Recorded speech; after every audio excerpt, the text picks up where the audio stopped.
Bismillahirrahmanirrahim. Assalamualaikum warahmatullahi wabarakatuh.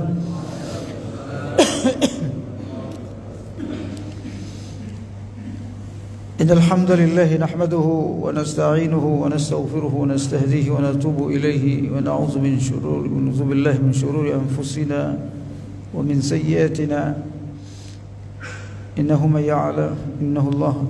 يهدي الله فلا مضل له ومن يضلله فلن تجد له وليا مرشدا أشهد أن لا إله إلا الله وحده لا شريك له أشهد أن محمدا عبده ورسوله لا نبي ولا رسول بعده اللهم صل وسلم على سيدنا محمد وعلى آله وصحبه أجمعين أما بعد اللهم إنا أسبحنا منك في نعمة وعافية وستر فأتم علينا نعمتك وعافيتك وسترك في الدنيا والآخرة اللهم لا علم لنا إلا ما علمتنا إنك أنت العليم الحكيم.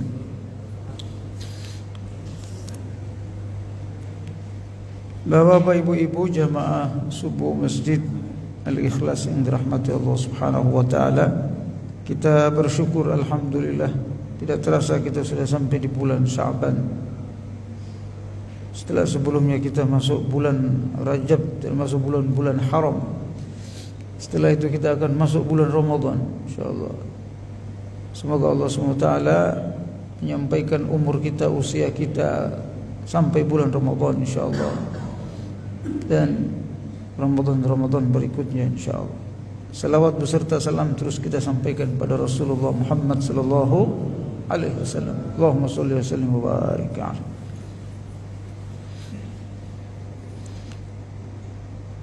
Hari ini kita akan bahas satu bab yang banyak menjadi perbedaan pendapat. Banyak menjadi polemik di tengah masyarakat, yaitu masalah takziah. Salah takziah.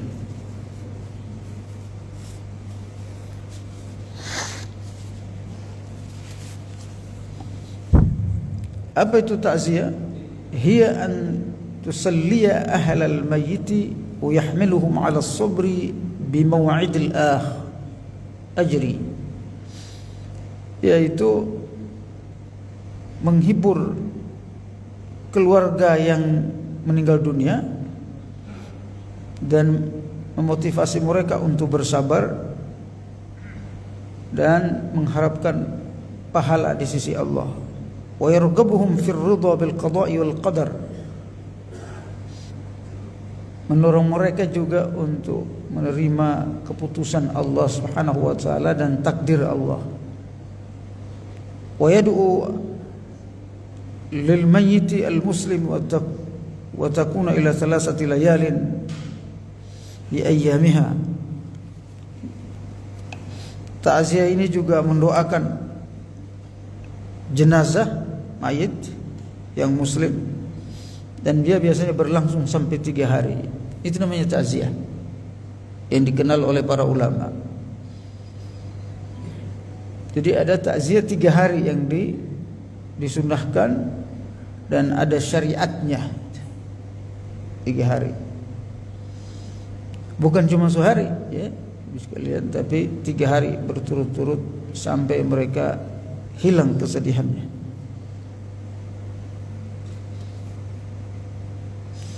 Wa tuqra'uhu ba'daha illa li ghaib. Makruh kalau bertakziah setelah 3 hari, kecuali mereka yang baru datang, ya keluarganya yang jauh baru sampai. Hatta la yujaddidu lahul hazan. Kenapa hanya 3 hari? Agar supaya tidak melahirkan kesedihan kembali kalau orang datang lagi bertakziah berkali-kali. Ya, keluarga yang ditinggal malah jadi sedih. Wali izni syari' fil ihdadi fi 3. Dan memang syariatnya membatasi untuk 3 hari. Rasulullah SAW bersabda, la yahillu li imra'atin tu'minu billahi wal yawmil akhir an tuhadda ala mayyitin fawqa 3 salasati ayamin illa ala zawjiha arba'ata ashhuri wa ashra. Kata Nabi SAW, tidak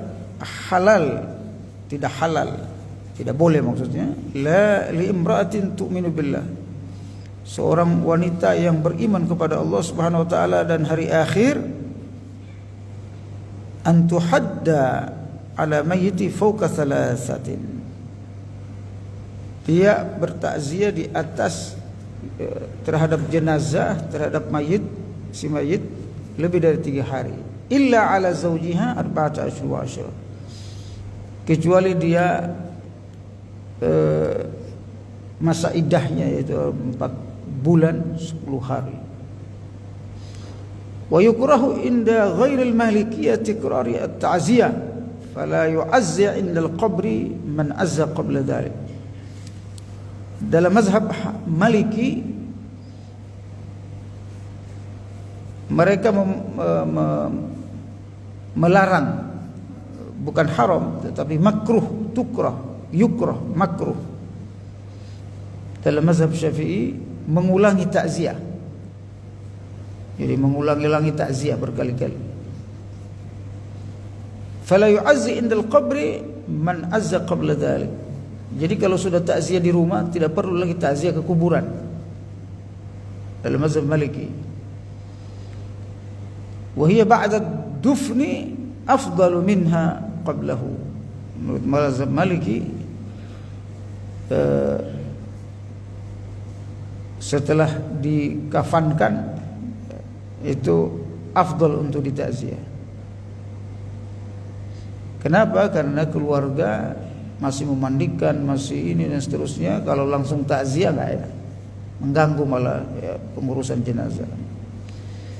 Wa yukrahu inda Syafi'iyah, dalam mazhab Syafi'i, wal Hanabila dan mazhab Hambali, al-julusu li ta'ziyati bi ay yajlis al-musab fi makanin aw fi sirraqati ala at-tariqi li'azuhu.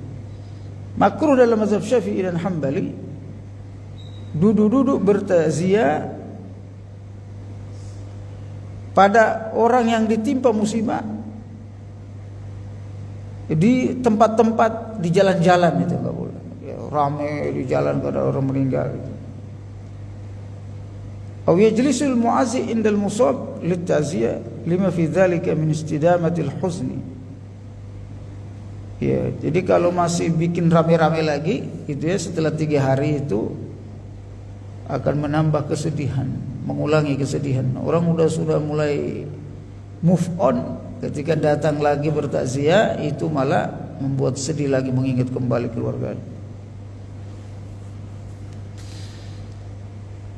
Adapun dalam mazhab Hambali, bagaimana bertakziah dengan orang kafir? Mentakziahi orang kafir. Jadi kalau muslim tadi 3 hari cukup ya, Bapak Ibu. Dalam mazhab Hambali, tuhramu ta'ziyatul kafir, haram bertakziah kepada orang kafir. Karena fiha ta'ziman lil kafir kabida'atihi bis salam. Ya, nanti akan memuliakan orang kafir. Jadi ada juga kelompok orang bertakziah kepada orang kafir. Ya, kalau mazhab Hambali ya, haram bertakziah kepada orang kafir.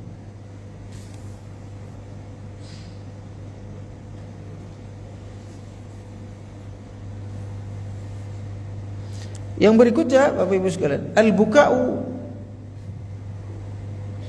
warrutha'u wan-niyahatu wal-latmi wasyaqqi.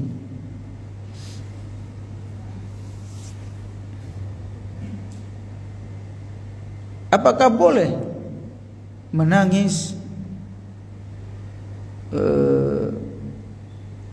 kemudian mengeluh, meratap, dan kemudian meronta-ronta, memukul wajah dan sebagainya?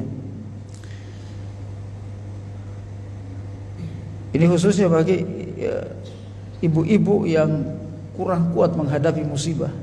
Sekarang kita masalah musibah banyak sekali ya, Bapak Ibu sekalian, di mana-mana musibah. Ya, semoga saudara kita yang ditimpa musibah segera diangkat musibahnya insyaallah di Aceh maupun di Sumatera insyaallah. Yajuzu bil ittifaqi al-buka'u 'ala al-mayyit qabla ad-dufni wa ba'dahu. Boleh menangis untuk jenazah.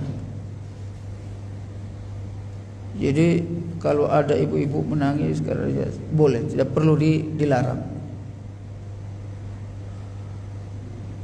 Ya. Ini berdasarkan bila raf'i sautin au qaulun qabih, tanpa mengangkat suara. Menangisnya jangan teriak-teriak menangis, itu yang tidak boleh. Kalau menangis meneteskan air mata boleh. Au nadabin au nawahin, tanpa disertai keluhan. Kenapa dia meninggal? Kenapa itu haram. Menangis biasa boleh. Atau mengeluh, meratap dan sebagainya tidak boleh. Berdasarkan hadis Rasulullah SAW, qala ya Ibrahim, inna la nugni anka minallahi syai'a, nugni anka minallahi syai'a. Thumma zurifat aynah, faqala lahu Abdurrahman ibn Auf, ya Rasulullah atabki awalam tanha 'anil buka? Qala la, walakin nahaitu 'anil nauhi. Ketika anaknya Nabi Muhammad SAW meninggal, bernama Ibrahim, meninggal dunia, anaknya laki-laki satu-satunya,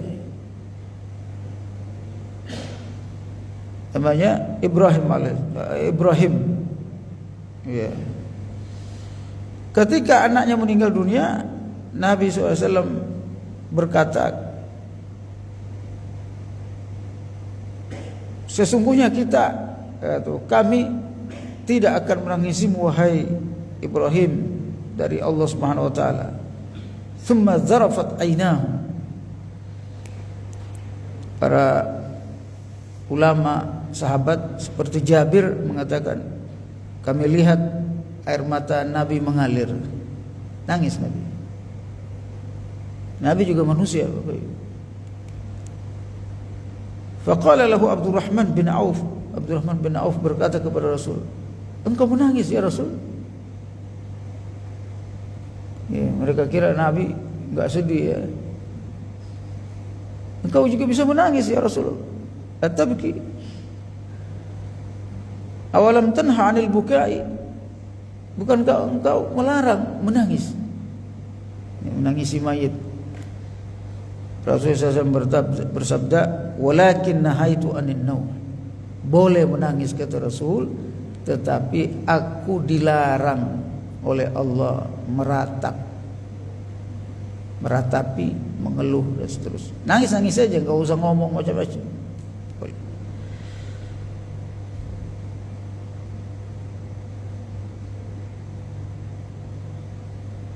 Rasulullah SAW bersabda dalam hadis yang lain,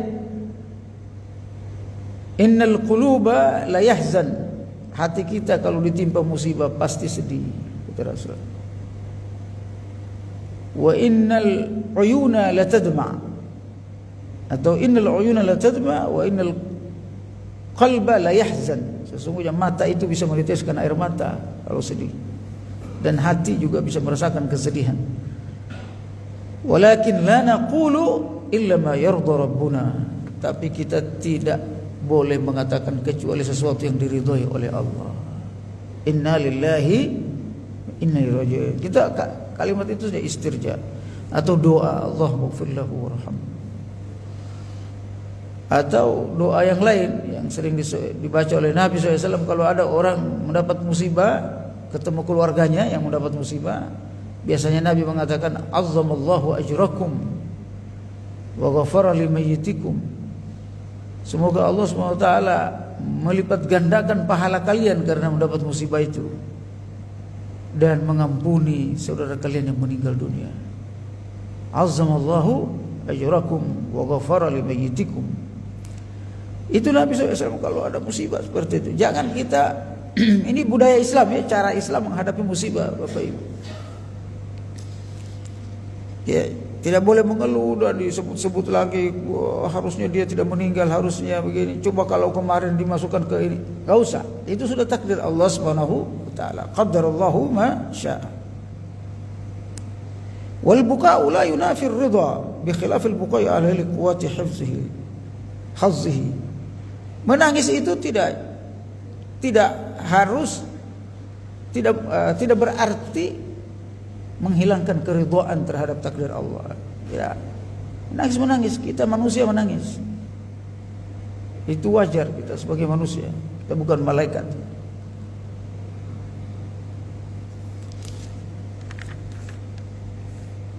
Nah, itu yang kedua. Jadi tadi definisi takziah, lalu kemudian apa yang dilarang dan dibolehkan bertakziah.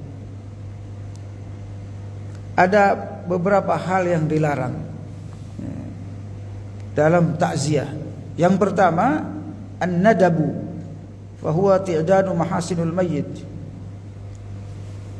Alhamdulillah. Wa ma yulaqawna bi fuqda'i bi lafzin nida. Yang pertama yang dilarang itu adalah an-nadab. An-nadab itu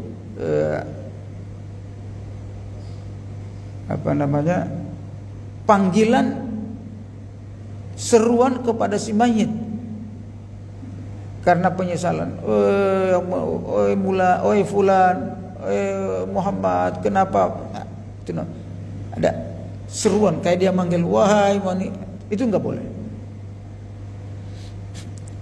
Seruan karena kepergiannya, kehilangan seseorang. Wa rajula, wa jabala, wahai istriku, kenapa engkau meninggal? Itu enggak boleh, haram. Namanya an-nadab dalam Islam.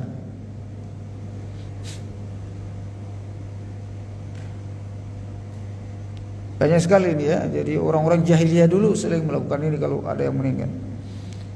Ma min mayyitin yamutu fayuqaddimu bakihi fayaqulu wa jala wa sanada aw nahzalika illa wa kullu ma bihimul qani yalzahnu ahakazakun.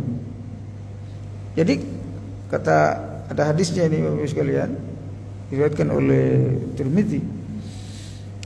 Setiap orang yang mengatakan seperti itu kepada jenazah, maka dia akan si mayat itu akan ditanya oleh Allah SWT. Bagaimana orang yang kamu tinggalkan kok begitu modelnya?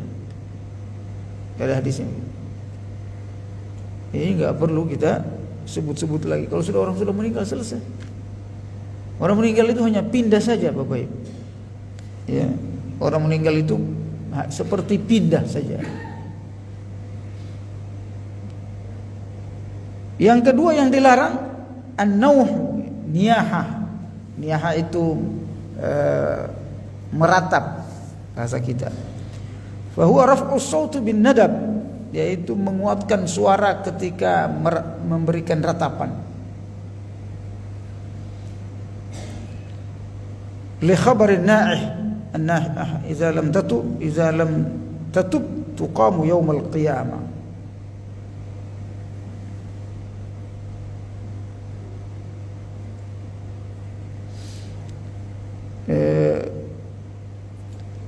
Orang yang meratap ini Bapak Ibu sekalian diazab oleh Allah, bahkan dilaknat oleh Allah Subhanahu wa taala. Haram, disepakati oleh para ulama haram hukumnya. Nabi sallallahu alaihi wasallam bersabda, la'anallahu an-naihah wal mustami'ah. Allah melaknat orang yang meratapi si mayat dan yang mendengarnya. Mendengar. Jadi kita yang mendengar juga harus melarangnya segera. Hadis surat Ahmad, Abu Daud dan hadis sahih.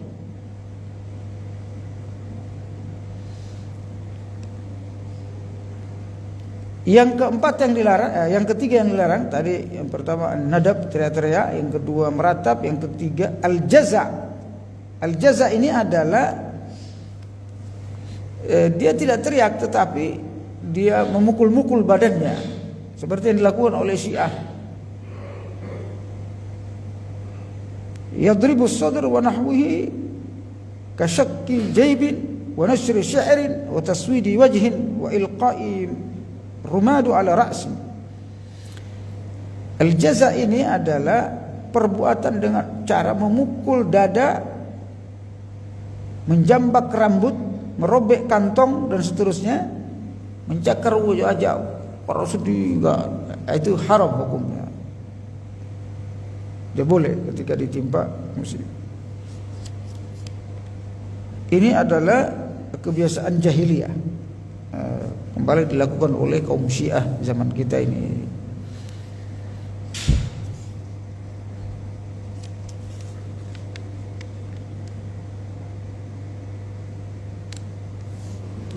Apa hukum orang yang sudah takziah kemudian orang datang ke rumah kita, diafati atau diafatu ahli al-mayyit wa san'i at-ta'ami lahum? Apa hukum kita datang bertamu ke rumah si mayat dan memberi makan, membuat makanan? Apa hukumnya? Karena ada sebagian kita mengharamkan makan di tempat takziah karena dia menganggap itu bagian dari niyahah, bagian dari meratap. Ini juga kurang nyambung, ngasih makanan kok meratap, kurang nyambung sebenarnya. Hukumnya apa? Para ulama mengatakan yustahabbu li aqriba'il mayyiti wa jiranihi ay yasna'u ta'aman li ahli al-mayyit. Sunnah bagi tetangga ya, tetangga si mayit maksudnya. Jadi ada sebelah meninggal dunia misalnya, tetangganya membuatkan makanan untuk keluarga si mayit, itu sunnah, disunahkan. Ini berdasarkan referensi yang sangat kuat ya, dari mazhab Hambali, Hanafi dan seterusnya mengakui hal ini boleh, bahkan disunahkan. Berdasarkan riwayat, lamma ruya annahu lamma qutila Ja'far ibnu Abi Thalib karramallahu wajha, qala Nabi sallallahu alaihi wasallam isna'u li ali Ja'far ta'aman fa innahu qad ja'ahum amrun yashghuluhum anhu. Ketika Ja'far bin Abu Thalib terbunuh, meninggal dunia. Jadi Ja'far Abu Thalib ini bin Abu Thalib pamannya Nabi, salah satu panglima perang di perang Mu'tah, perang Mu'tah. Mu'tah itu di Jordan sekarang, Pak. 3 panglima perang ini meninggal dunia ya, Abdullah bin Rawaha, dan diantaranya juga Ja'far bin Abi Thalib. Ketika dia meninggal, lalu Nabi SAW mendengar wafatnya itu di Madinah. Lalu Nabi SAW bersabda, isna'u li ali Ja'far ta'aman, untuk menghibur keluarganya Ja'far di Madinah. Nabi SAW bersabda, buatkan keluarga Ja'far yang ada di sini ini, yang lagi ditimpa musibah, makanan, buatkan makanan buat mereka. Fa innahu qad ja'ahum amrun yushghiluhum anhu, karena mereka sedang mendapat musibah yang membuat mereka sibuk ya mengurusi jenazahnya, tolong yang lain buatkan. Jadi bukan yang yang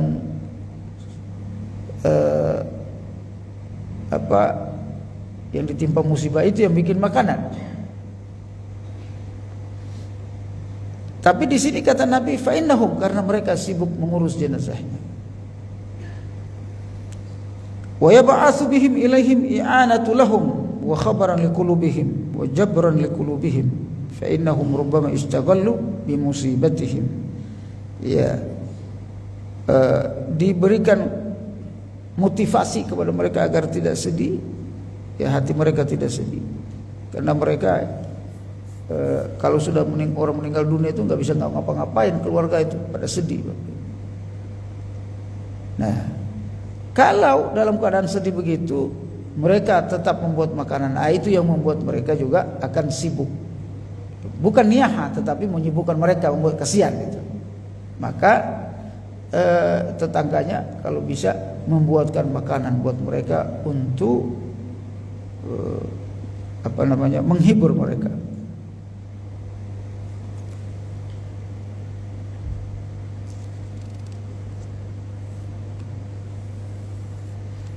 Lalu kemudian amma san'u ahlul baiti tu'aman lin-nasi famakruhun wa bid'atun la aslalaha.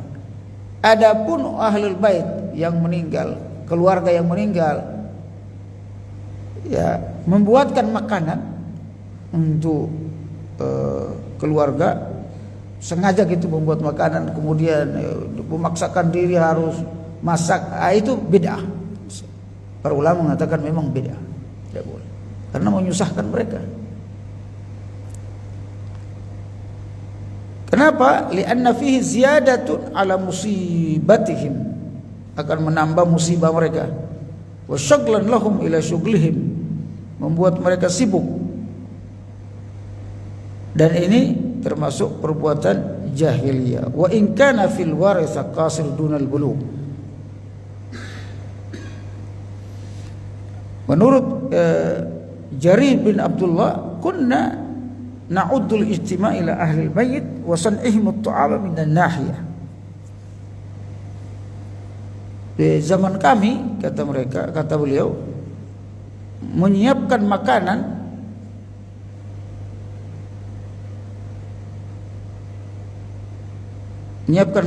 bagi jenazah itu bagian dari niyahah. Ini menurut salah seorang ulama.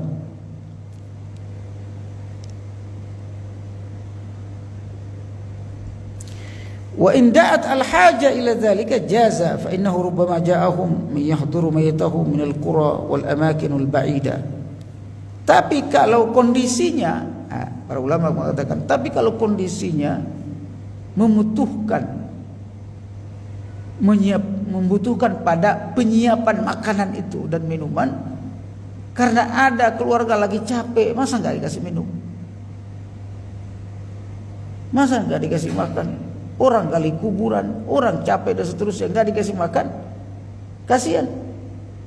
Maka boleh memberi makan dalam kondisi seperti itu.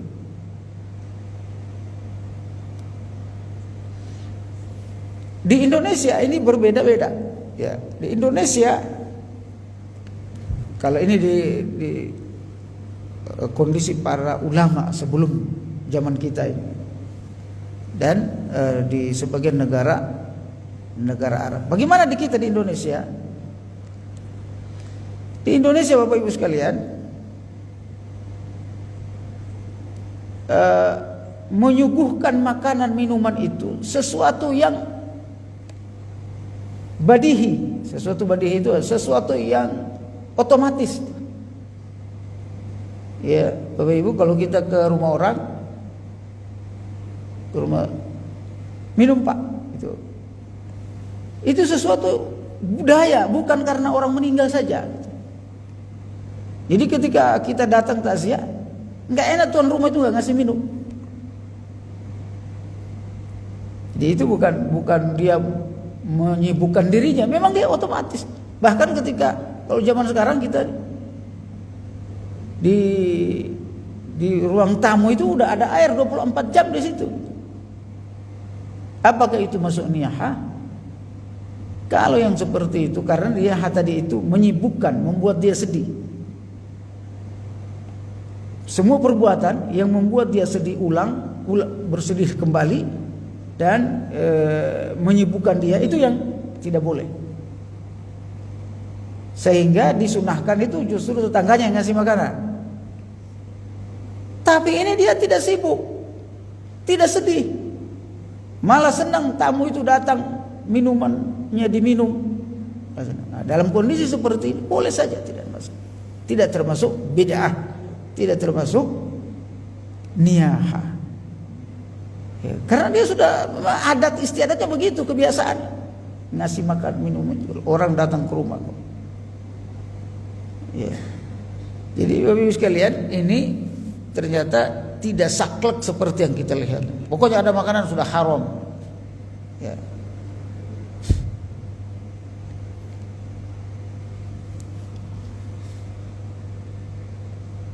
Ini yang ketiga, permasalahan ketiga yang banyak terjadi perbedaan pendapat, banyak terjadi perdebatan.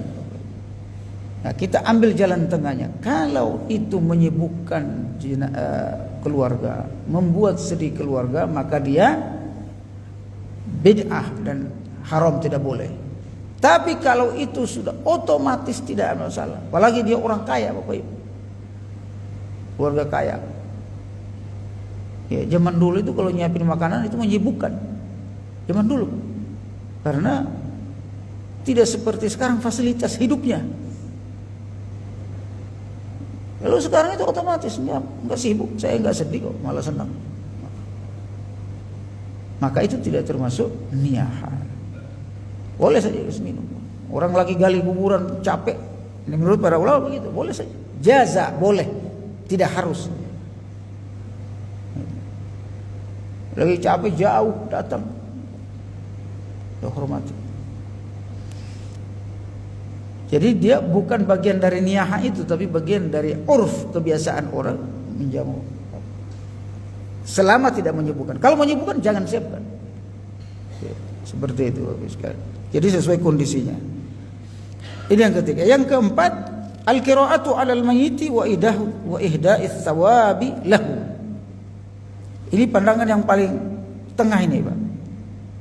Jadi ada kanan, pokoknya apa saja air haram hukumnya, diminum juga haram. Hati-hati kita mengharamkan yang halal. Ya. Yang moderatnya itu kalau kondisinya jangan. Tapi kalau kondisinya biasa saja, itu bagian dari dibolehkan jaza. Apalagi untuk orang yang takziah jauh gitu ya, keluarga jauh. Gak sempat makan dari rumah karena dapat musibah. Tidak sempat dari jauh keluarganya, dari Tangerang, dari Bandung, gak sempat minum karena buru-buru. Masa minum di rumah yang jenazah langsung haram? Masa Islam seperti itu? Gak mungkin. Makanya para ulama boleh dalam kondisi seperti itu ya. Tapi aslinya memang tidak perlu keluarga yang meninggal dunia menyiapkan makanan. Apalagi sibuk, akhirnya jenazahnya juga takziah saja. Ya.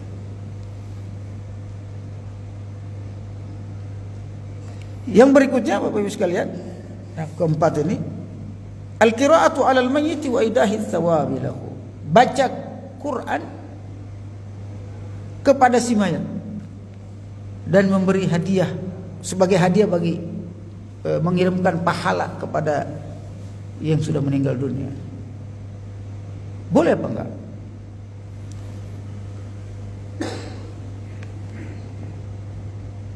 Ini menurut penulis kitab ini, beliau ulama besar Ahlus Sunnah wal Jamaah, kata beliau ini terjadi ada beberapa masalah fikih. Yang pertama, ajma'al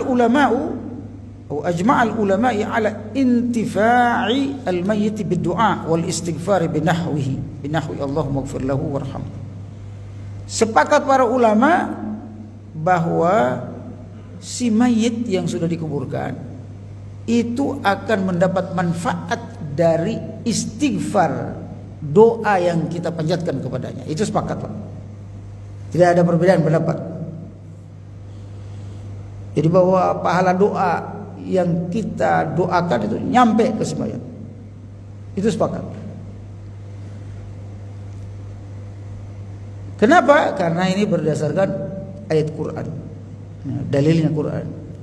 Allah berfirman, "Walladzina ja'u min ba'dihim yaquluna rabbana ighfir lana wa li ikhwanina alladzina sabaquna bil iman." Itu dalam surat Al-Hasyr ayat 10 ya.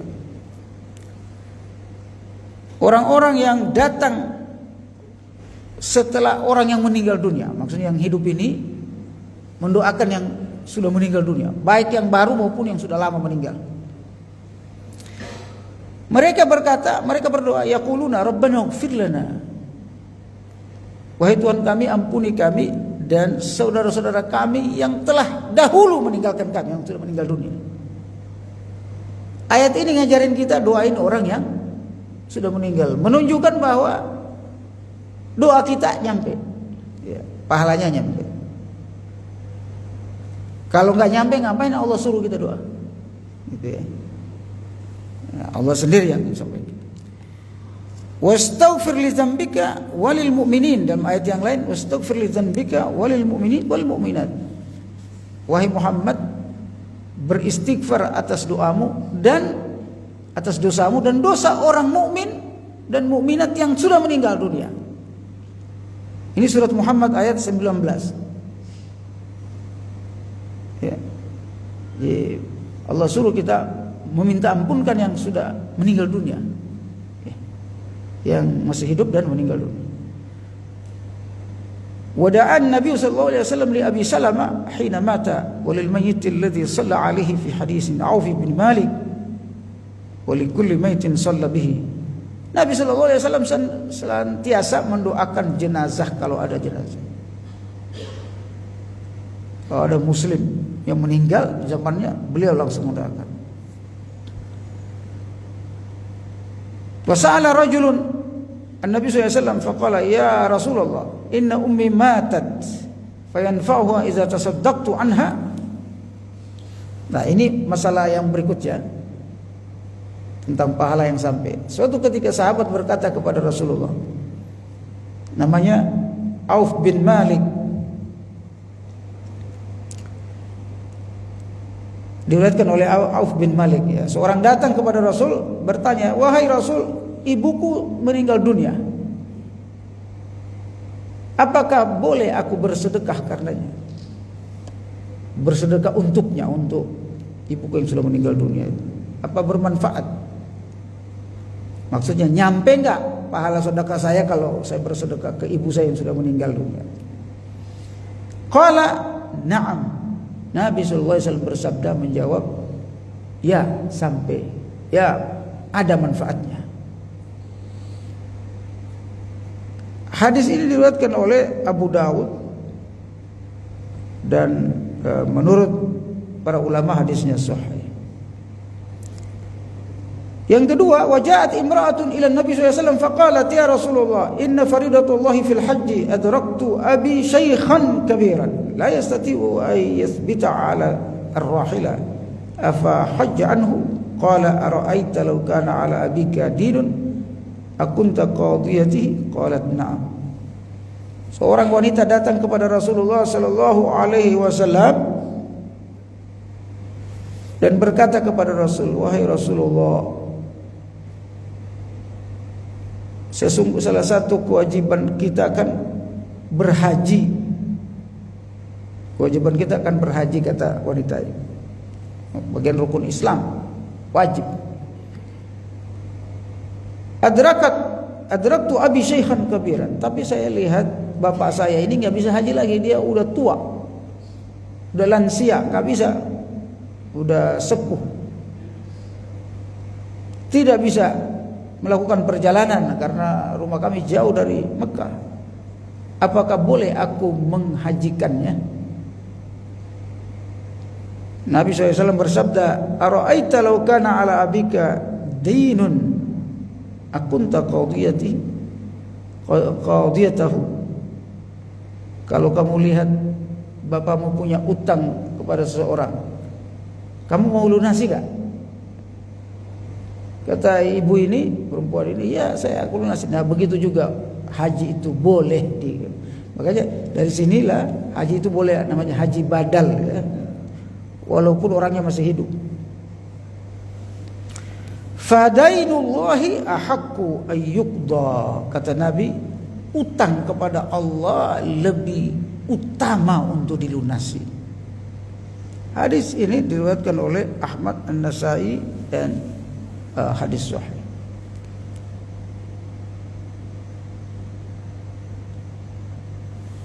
Yang kedua, itu tadi sepakat ulama. Jadi doa, sedekah, haji sampai Bapak Ibu kepada sembahyang.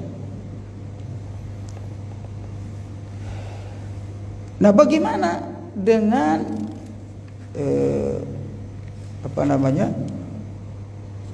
ibadah yang bersifat badaniah seperti sholat, baca Quran dan seterusnya? Apakah sampai kepada si mayit pahalanya? Ini terjadi perbedaan pendapat. Ikhtalafal ulama'u fi wusuli thawabil ibadatil badaniyah al-mahdha kas-salati tilawatil Quran ila ghairi fa'iliha ala ra'yain. Berbeda pendapat ulama apakah bacaan Quran itu sampai kepada sejenazah. Boleh enggak kita bacain Quran sejenazah? Kan kalau di Indonesia ini ada yang meninggal dunia, keluarganya baca Quran, baca Yasin, sampai enggak itu? Boleh.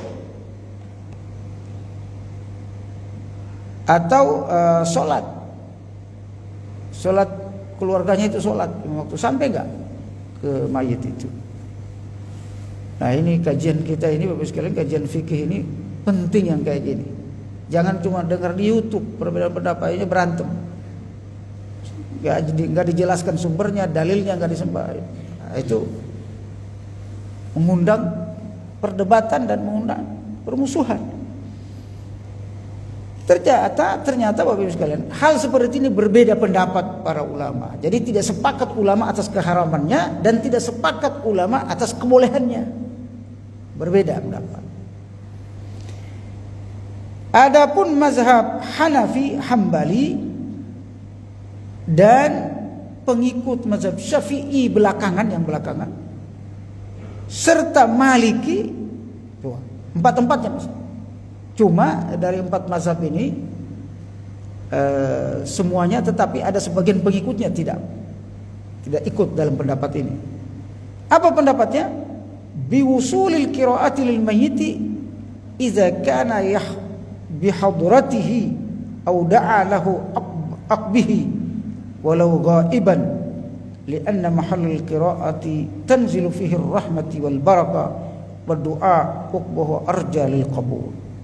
Menurut empat mazhab ini, bahwa pahala bacaan tadi, solat yang dilakukan oleh keturunannya, keluarganya, sampai kepada si mayit. Ya. Jadi mazhab Hanafi, Hambali dan sebagian mazhab Syafi'i yang belakangan, pengikut Syafi'i, dan Maliki, mazhab Maliki, sampai idza kana bihadratihi, apabila bacaan itu memang ditujukan kepada yang meninggal dunia itu, atau untuk mendoakan, disengaja mendoakan untuk si jenazah itu, walau ghaiban, walaupun dia tidak hadir di situ. Ya, meninggalnya di sini tapi dia baca Qur'annya di Bandung, sampai. Tidak harus di samping si mayatnya.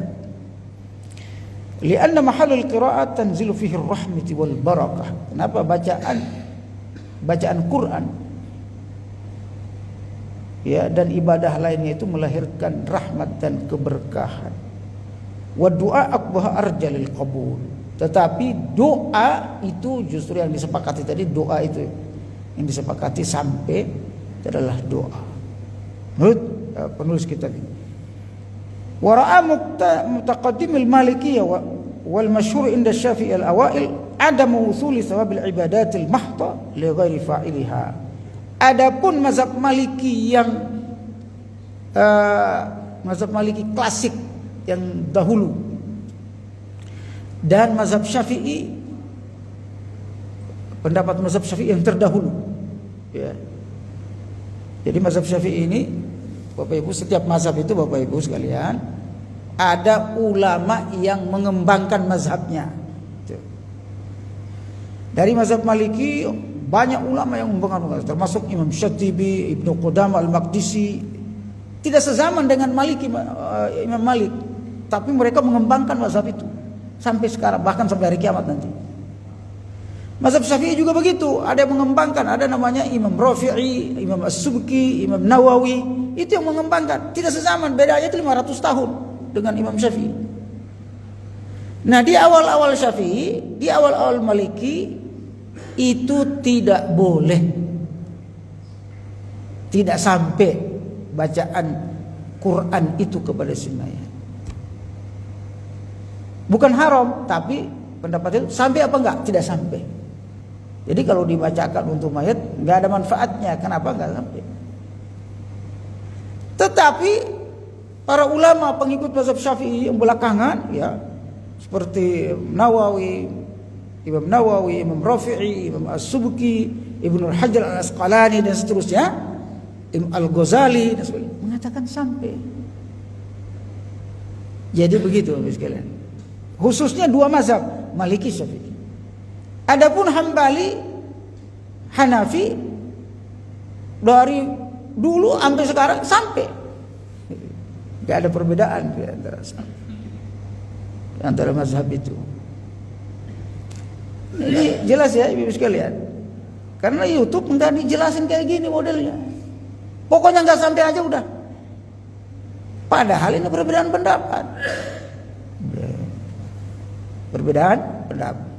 Namanya perbedaan pendapat berarti ada pilihan Bapak Ibu. Silakan pilih yang mana Bapak Ibu mau pakai. Ya, saya lebih nyaman, yakin, karena tadi mayoritas Ustaz, saya pilih yang sampai bacaan.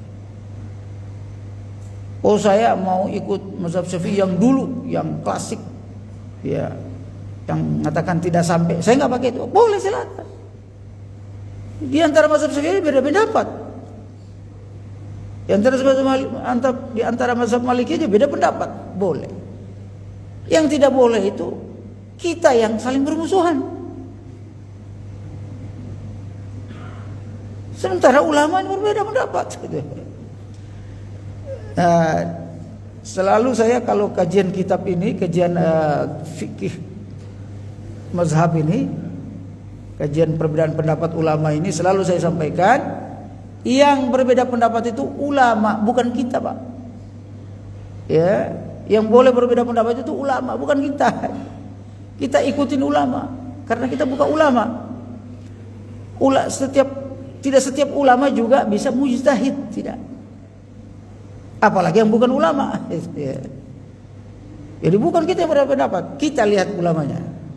Gimana pendapat Syafi'i, Maliki, Hambali. Ciri Ahlus Sunnah wal Jamaah mengikuti mazhab 4. Ya. Yang tidak mengikuti Ahlus Sunnah wal Jamaah, yang tidak mengikuti mazhab 4 biasanya bukan Ahlus Sunnah wal Jamaah. Ya, hati-hati. Namanya Ahlus Sunnah wal Jamaah, ada jamaahnya Bapak Ibu sekalian. Kenapa? Jama'atus sahabati was salafus salih. Nah, 4 mazhab ini salafus salih. 4 mazhab ini mengikuti sahabat. Sahabat mengikuti Nabi Muhammad SAW.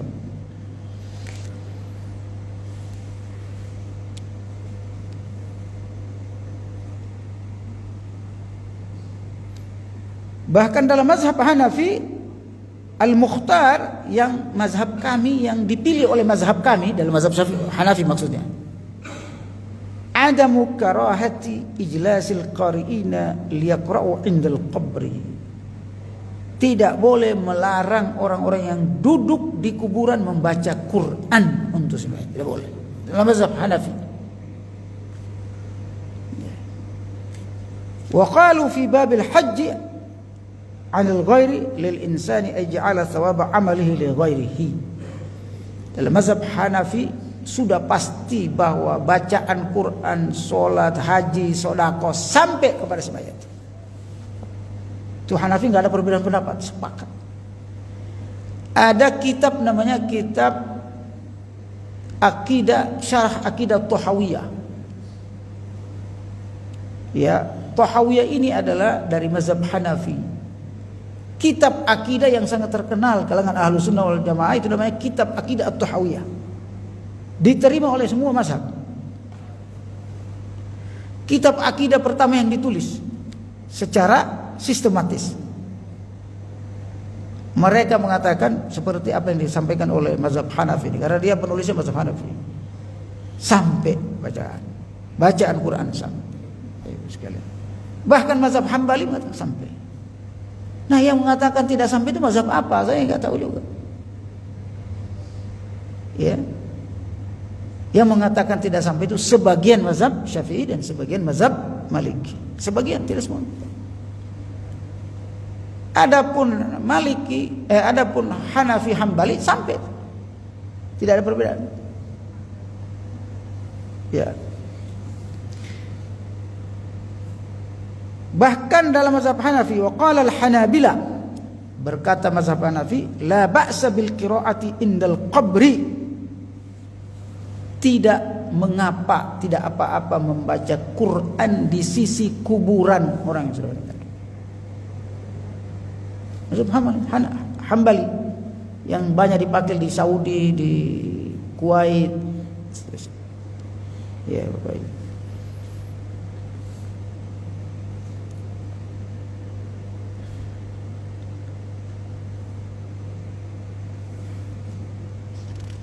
Wa qala muqaddimu wal malikiyah tukrahul qira'ah 'ala al mayyit ba'da mautih. Adapun, jadi ini pembahasannya baca Quran di kuburannya.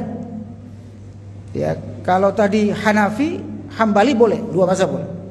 Adapun mazhab Maliki tukrahul qira'atu 'ala al mayyit ba'da mautihi wa 'ala qabri. Makruh.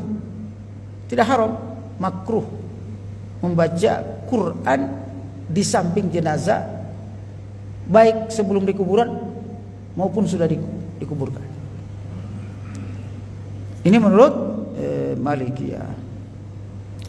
Adapun ulama awal-awal Syafi'i, ya, awal-awal Syafi'i, al-masyhur annahu la yanfa'ul mayyitu thawabu ghairi amalihi.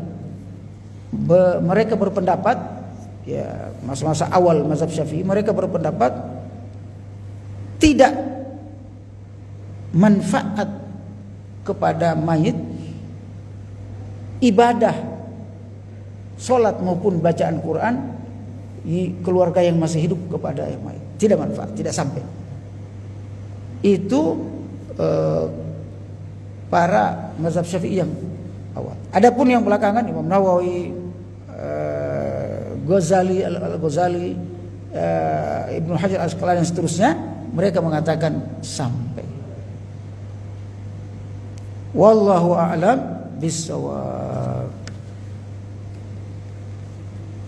Ini barangkali Bapak Ibu sekalian, jadi perbedaan pendapat ini. Sebelumnya saya banyak bahas tentang ibadah solat, sekarang ibadah takziah. Semoga kita bisa jelas semuanya. Kalau ada yang ditanyakan silakan sebelum kita sholat. Ya, silakan. Ya.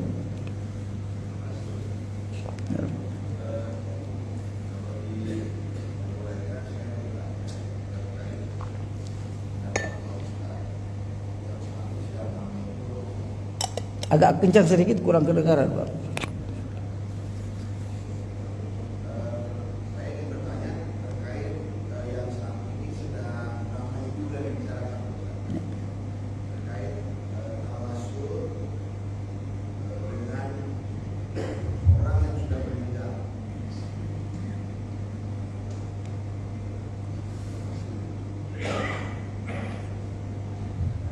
Jadi sedang ramai saat ini pembahasannya terkait dengan tawasul dan tabaruk di makam orang-orang soleh. Iya.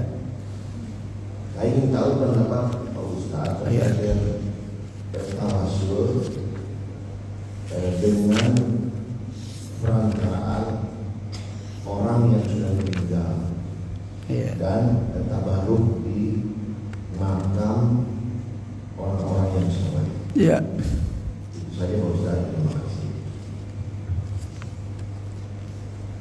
Tabarruk, nyapu kuburan, cium kuburan dan seterusnya, kuburan orang-orang soleh, apakah boleh atau tidak? Saya kemarin saya nonton juga itu ya, YouTube-nya antara Pras, siapa itu Pras? Ahli silat itu. Ahli silat tiba-tiba jadi ulama besar. Harry Pras. Tapi dia menyoroti mimpi seseorang sebenarnya. Jadi Bapak Ibu sekalian, di sini sebenarnya ada, cuma saya tidak sebenarnya pembahasannya setelah ini karena baru meninggal ini kan. Setelah meninggal kan ada kuburannya. Nanti kita bahas itu. Yang pertama, Bapak Ibu sekalian, dalam Islam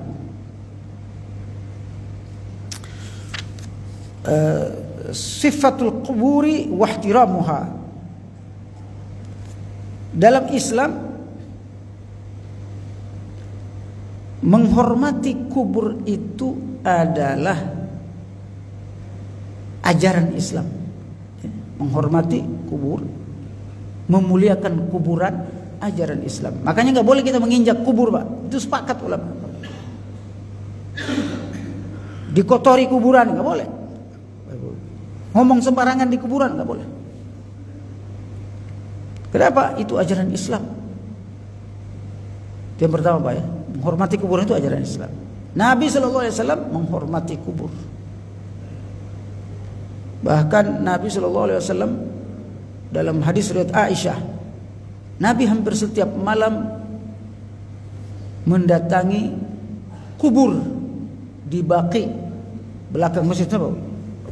Itu setiap malam Nabi kesana dan mendoakan mereka, Assalamualaikum ya ahlal qubur minal muslimina wal muslimat wa inna insyaallah bikum lahiqun. Hadis riwayat Bukhari Muslim sahih. Bagaimana Nabi menghormati kubur. Yang kedua, sekalian,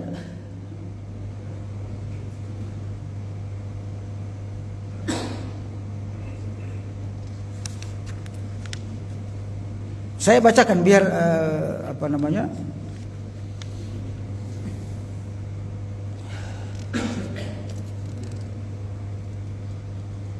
Nah, wa yukrahu al-julusu 'ala al-qabri wal masyu 'alaihi wan naum wa qada' al-haja dan seterusnya ya. Jadi dilarang berjalan di atas kubur, tidur di atas kuburan, ya, buang air dan seterusnya dan seterusnya. Ini hadisnya riwayatnya sahih riwayat Bukhari, riwayat Muslim ya, Bapak sekalian.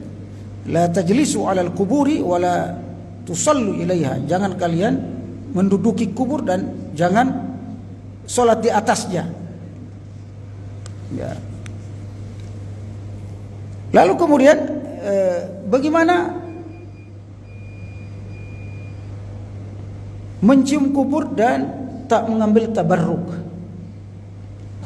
Ternyata menurut para ulama, Bapak sekalian, itu diceritakan oleh Al-Imam Az-Zahabi.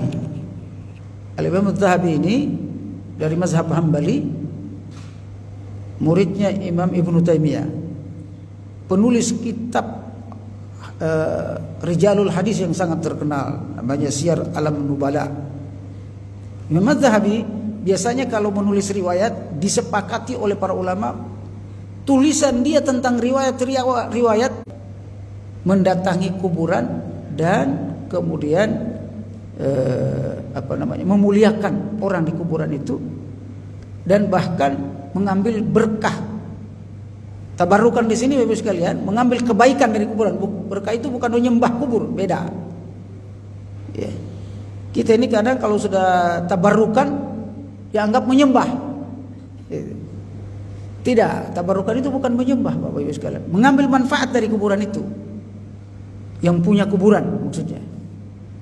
Nah, biasa riwayat-riwayat itu menunjukkan bahwa mereka biasa gitu Bapak Ibu sekalian, datang ke kuburan untuk tabarukan di kuburan itu, biasa para ulama. Ini khusus bagi kuburan orang soleh. Kuburan orang soleh. Kenapa? Karena orang soleh itu punya bekas-bekasnya itu juga berkah. Begini Bapak Ibu sekalian, kenapa kita cium Hajarul Aswad?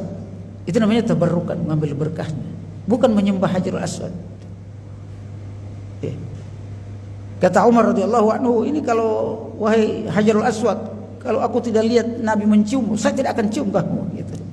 Kata Umar bin Khattab radhiyallahu anhu.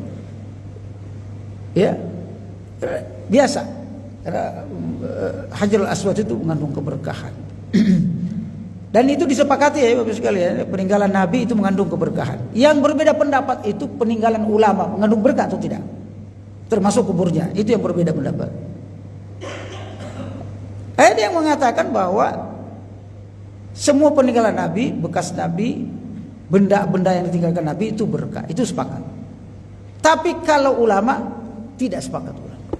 Ada yang mengatakan tidak, karena keberkahan itu hanya pada Nabi. Pendapat pertama, tidak. Semua orang soleh itu mengandung keberkahan. Baik. Makanya kita cium tangan itu keberkahan, kata Barukan. Ya, cium tangan orang tua kita karena berkah tangan. Keberkahan itu Bapak sekalian akan diberikan oleh Allah, walaupun keberkahan itu dari Allah, diberikan kepada si fulan. Kalau dia orang taat, orang soleh, Bapak Ibu. Masjid ini karena dia berkah karena apa? Kita sering pakai sholat, maka masjidnya berkah. Jangankan masjid, ada makanan berkah. Kata Nabi SAW, kalau makan jangan sisakan itu makanan. Sesungguhnya keberkahan itu terdapat pada akhir makanan. Nah, makanan aja berkah Pak. Nasi berkah. Apalagi itu hadisnya soleh. Apalagi orang soleh. Makanannya berkah, apalagi orang soleh. Benda saja bisa berkah, apalagi. Oleh karena itu, pendapat ini mengatakan boleh, ya, mengambil keberkahan di sahibul maqam yang soleh, ya, selama tidak berbuat kemusyrikan, berbuat bid'ah, menyembah kuburan dan seterusnya. Ya, menyapu kuburannya enggak masalah. Di sini disebutkan juga menyapu kubur enggak masalah, mengelus kubur. Ya. Mengusap kubur. Ya.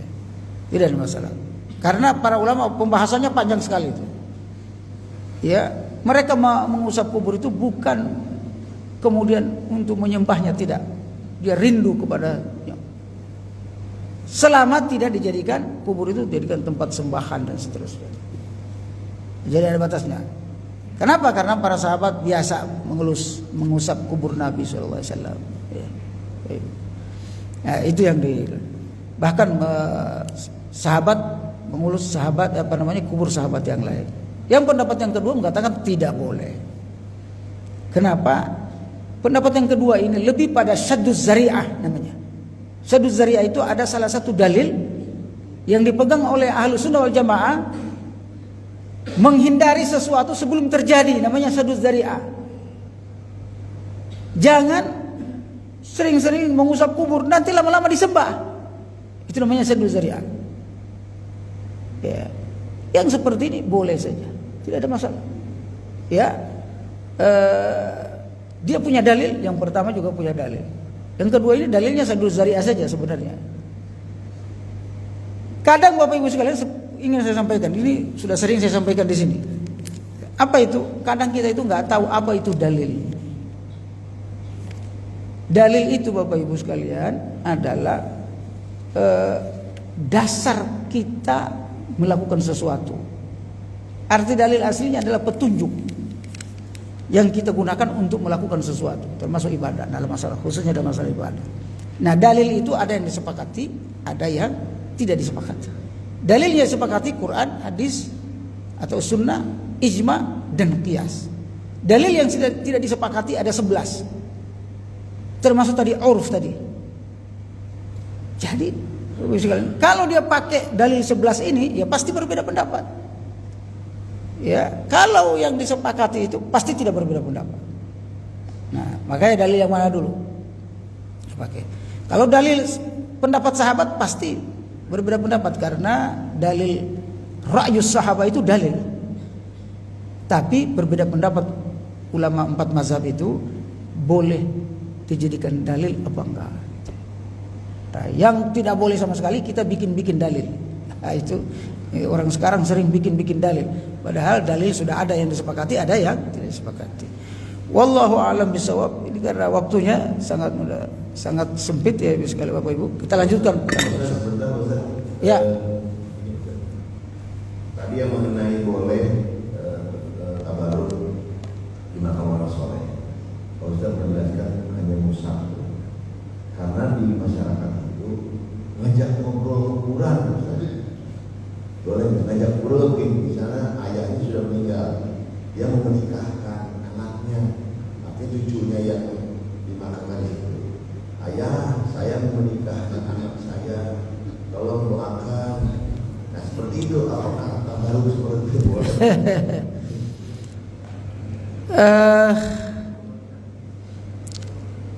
Ngajak ngobrol ke orang di dalam kuburan ada dua, Bapak Ibu sekalian.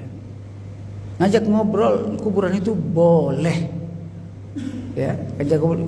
Dan orang yang di dalam kuburan itu mendengar apa yang kita sampaikan. Dan itu hadisnya sahih. Hadisnya sahih, Bapak Ibu. Nabi SAW masuk, tadi saya ceritakan, masuk ke kubur Baqi itu ngasih salam dan ngajak ngobrol. Ya ahlal kubur. Ngapain Nabi kalau nggak nyambung dia ngomong gitu? Masa Nabi ngajarin kita bodoh gitu? Berarti nyambung.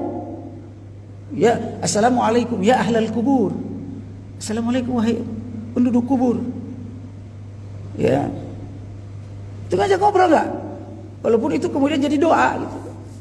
Apa ya? Dia ngobrol. Bahkan dalam hadis Aisyah radhiyallahu anha bahwa Nabi SAW mengatakan, kalau kita duduk di samping kuburan, kehadiran kita itu dirasakan sama yang punya kubur. Hadisnya sahih, Pak. Kehadiran kita datang ke kuburan ibu kita, orang tua kita, itu kehadiran kita dirasakan. Dia pingin kita lama-lama di situ, nyaman dia di situ. Kalau kita ada, apalagi makanya kita ngobrol nyampe sebenarnya.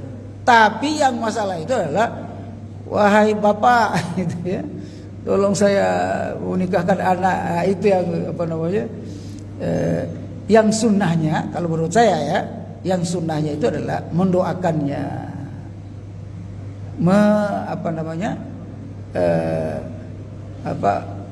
mengucapkan sesuatu yang baik-baik. Tidak perlu meminta doanya, gitu. Karena mereka sudah putus di dunia ini. Gitu. Tapi kalau nyambung Pak, Bapak sekalian. Makanya kita sunnah menziarah kubur orang tua kita. Nyambung, dia rasakan itu. Hadisnya sahih, Pak. Cek aja di Google tuh hadisnya. Sahih bukan? Ya. Nah, jangan sampai kita ini sudah sering ngobrol sama orang tua kita di kuburan dianggap kuburiun, ya Pak. Ada dalilnya itu, Pak, Bapak sekalian. Dalilnya hadis lagi. Ya. Nyambung gitu. Wallahu a'lam bishawab. Ini barangkali Bapak Ibu sekalian. Ini memang kalau bicara kuburan ini menarik memang. Apalagi minta duit di kuburan, enggak boleh ya Bapak sekalian. Kita meminta-minta lagi itu enggak boleh. Mendoakan yang boleh. Kita tutup dengan doa kafaratul majlis. Subhanakallah wa bihamdik asyhadu an la ilaha illa anta astaghfiruka wa atubu ilaik. Terima kasih atas perhatiannya. Assalamualaikum warahmatullahi wabarakatuh.